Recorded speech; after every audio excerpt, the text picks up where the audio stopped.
Okay mga kababayan, Chris Ulo at welcome po ho rito sa ating YouTube channel. Okay, pag-usapan ho natin itong sino ba ito? Ito yung naalala niyo si Bongo, syempre, di ba? Si Senador Bongo na kung saan sunod lang ng unang sunod sa likod ho ni Digong, pa-picture lang ng pa-picture, selfie lang ng selfie. Abay, tumakbo na ho ng senador, di ba? Ngayon, itong si Bongo, naging senador na, meron din nung sumusunod-sunod sa kanya. Oo, hindi nga lang pala selfie. Aha, walang iba. Si Philip Salvador. Ay, kilala niyo naman si Philip Salvador, di ba? Action star, artista. Oh, ex ni Chris Ulo. Chris Aquino. Oh, di ba? Ngayon ho, mga kababayan, alam nyo naman ho, tatakbo ho ito si Philip Salvador sa senatorial 2025 election. At miyembro na ho ito ng PDP laban, di ba? Oh. Nung nagpalit siya ng COC nung nakaraan, nagbigay ho ng speech yan doon ho sa Comelec. Eto na mga kababayan, nagkaroon ho ng ano ba tawag dito? Gumawa sila ng video. Ewan ko, campaign material na ba ito? Or ano? Gumawa ng video commercial itong sa social media. Ipapalabas din yata sa mainstream media ito. Sa pangunguna ho ni Digong at ni, siyempre, yung pinakamagaling nating senador, si Senador Robin Padilla. Sa pangunguna nilang dalawa, pinromote nila. Tinaas ho nila ang kamay nitong dalawang ito. Walang iba, Senador Bato de la Rosa at Senador Bongo. Panoorin muna natin. Panoorin muna natin itong video ito, mga kababayan. Ayan. Ang kailangan ninyong senador, yung buo ang loob na gawin ang dapat. May tapang at malasakit. Bisyo ko ang magserbisyo. Sagot ko kayo, taga nyo sa bato. Buong moto. Tuloy ang laban. Para sa mga kababayan, tuloy ang pagbabago. Ang kailangan... Wala pang sinabi na Bongo, Bato, para sa Senado. Bawal pa kumbaga, parang nangangampanya ka na kumbaga, pinalusutan muna nila yung kanilang video. Sabi, tuloy ang laban. Ganon lang muna. Medyo... Bawal pa kasi. Siguro mga February pa yan. Pero obvious na naman na parang nangangampanya na, di ba? May napansin ba kayo, mga kababayan? Matindi buka ni Senador Bongo. Ambisyo ko ay magserbisyo.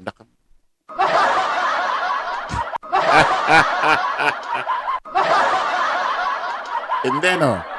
Matindi naman si Senador Bato. Sagot ko kayo, taga nyo sa bato.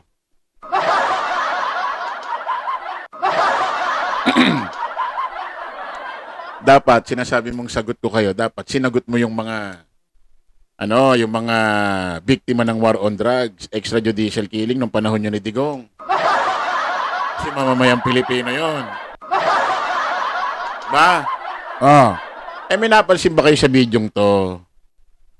Marami hong nagtataka. Bakit? Wala ho si Philip Salvador.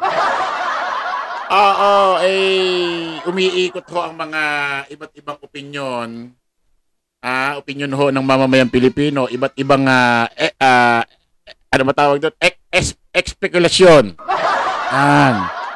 Kung bakit wala ito si Philip, baka tinabla na raw, ganyan ganito. Kahit ako nagtataka bakit wala siya itatakbo senador. Miyembro din ng PDP yan. Si Bongo, miyembro ng PDP, di ba? Bato, miyembro din ng PDP. Digong. Si pinakamagaling natin senador, Robin Padilla.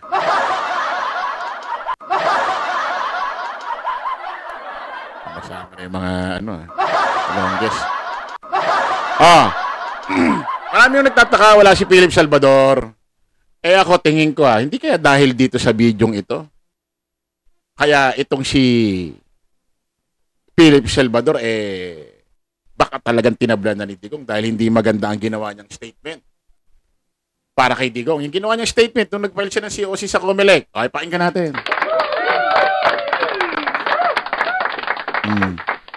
Pakinggan natin mga kababayan. Hindi kaya dahil dito. Pakinggan natin ha. Your delicious Oreo Dali commercial now has 2 free packs of Oreo. Advertisement. Hawi ka na ba? Kailangan kumita. Malayo pa nga eh. Sure ba? Kantahan kita para at least parang... Credit ho ito sa Rappler ha. Rappler, salamat. Okay lang po. Okay po.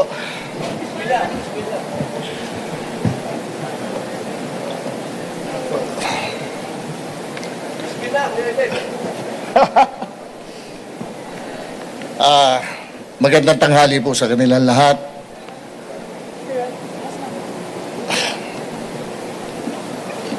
Nanonood doon tayo ng pelikula, no?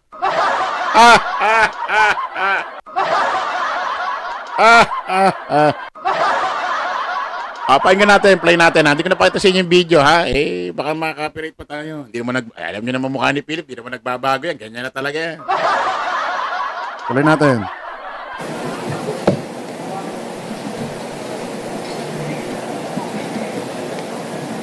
Darasal pa yata. Marapatin niyo po.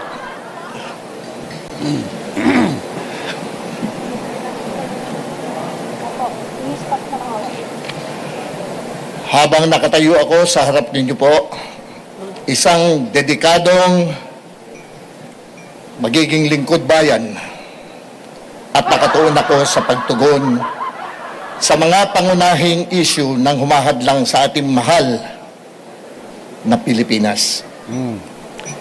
Ang aking pong plataforma ay nakatuon sa kapayapaan o peace and order. Okay. Peace and order po. Peace and order ha. Gusto ko yan, Digong yan, peace and order.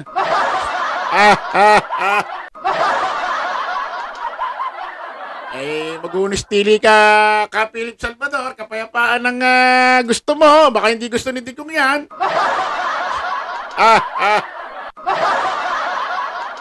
Peace and order daw. Alam mo naman si Digong. Oo, death order. Death order gusto niyan. Rin natin. Palalakasin ko ang ating ahensya ng pagpapatupad ng batas upang matiyak ang kaligtasan ng publiko tulad ng pagdadagdag ng budget para sa modernization ng ating mga kapulisan at kasundaluhan. Itataguyod ang mga programang nakabatay sa komunidad upang mas mapalakas ang kooperasyon ng publiko at pribadong sektor para sugpuin ng kriminalidad at susuportahan ang mga epektibong programa sa rehabilitasyon ng droga upang mabawasan po ang krimen.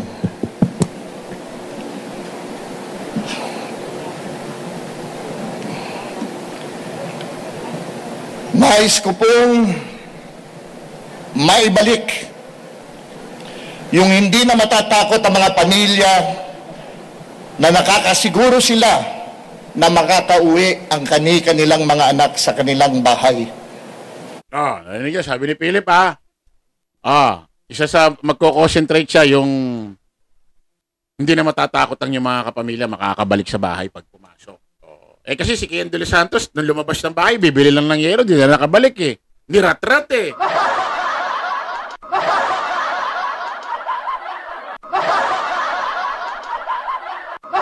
Hindi rat-rat baka yun yung ibig sabihin ni Philip. Hindi na mangyayari ulit yun.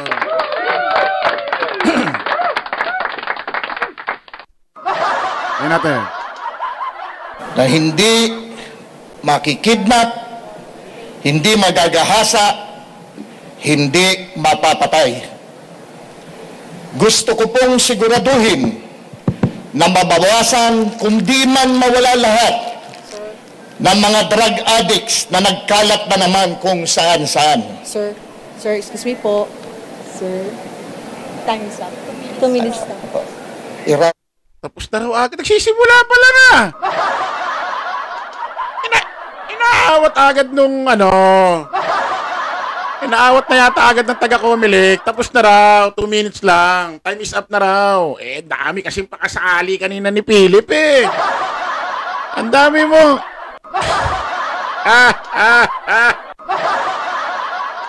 Kailangan dyan, Philip, pag dumating ka sa stage, hawakan mo mikropono, boka agad. Kanina, ang dami mo pang...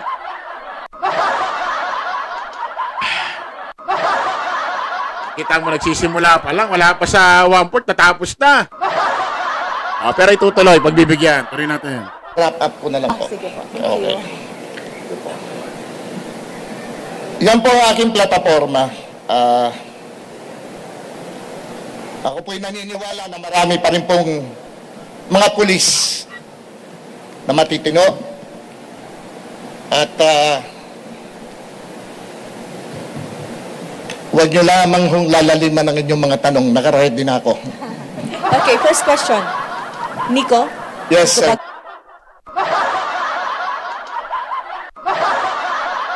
Anong klaseng... Anong klaseng tatakbo, Senador? Ito nagpapaalam, huwag daw laliman. At nakaredy na.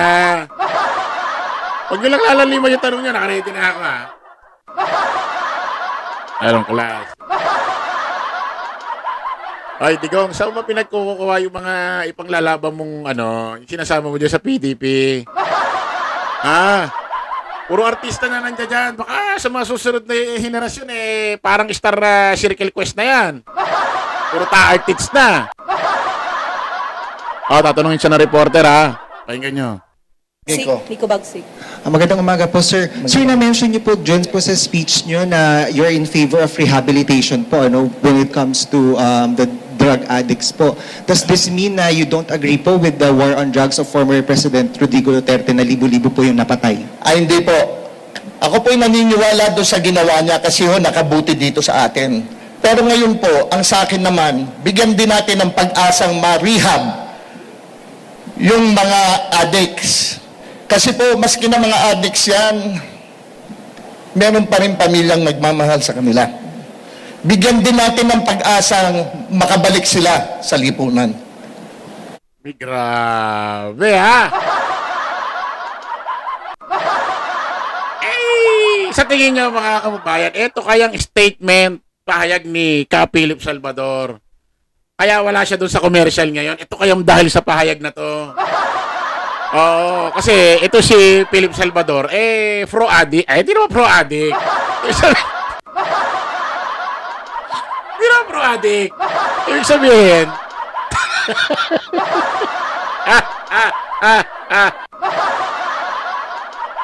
hindi naman pro-addict. Ibig ko sabihin, gusto niyang bigyan ng pagkakataon itong mga drug user na magbago. Kung magbabago pa. Gusto niya bigyan ng chance. Gusto niya bigyan ng pagbabago. Ayaw niya nung patay-patay. Alam mo na po si Digong. Di ba? Patay-patayan.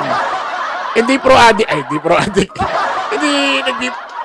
Hindi si Digong, kahit kailan hindi ko narinig, nagbigay ng salita na medyo favor sa mga user. Hindi. Galit yan dyan.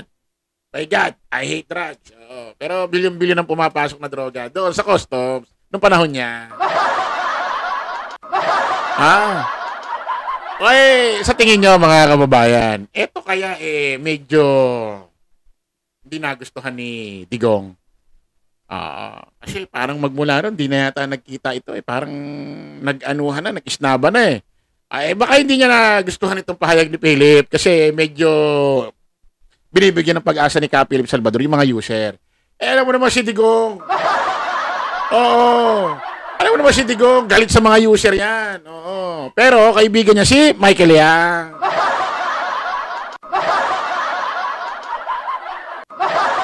Si Michael Yang, binigyan pa nga ng posisyon sa Pilipinas, economic advisor niya raw. Galing sa mga drug user yan. Pero kumpara niya si Peter Lim. Sa tingin niya, mga kababayan, kasi marami nga nagtataka, bakit si Ka Philip Salvador wala doon sa commercial na yon? Parang campaign, material commercial yung video na yun eh. Bakit wala si Philip? Ang nandoon lang, si Digong, si Robin, tinaas nila ang kamay ni Bongo at ni Bato de la Rosa. Pare-paras PDP laban ito. Bakit wala si Philip? Bakit, Philip, wala ka doon? Anong meron sa inyo? Ha? Kayo, anong sa tingin nyo? Bakit wala doon sa video? Ay, kita-kita po ulit tayo sa panibagong vlog, panibagong live. Paalam po pa samantalangin yung lingkod doon. Chris Ulo, lagi natin tatandaan doon. Follow the majority. Follow the right way. Maraming salamat. Kita-kits po tayo ulit. Bye-bye.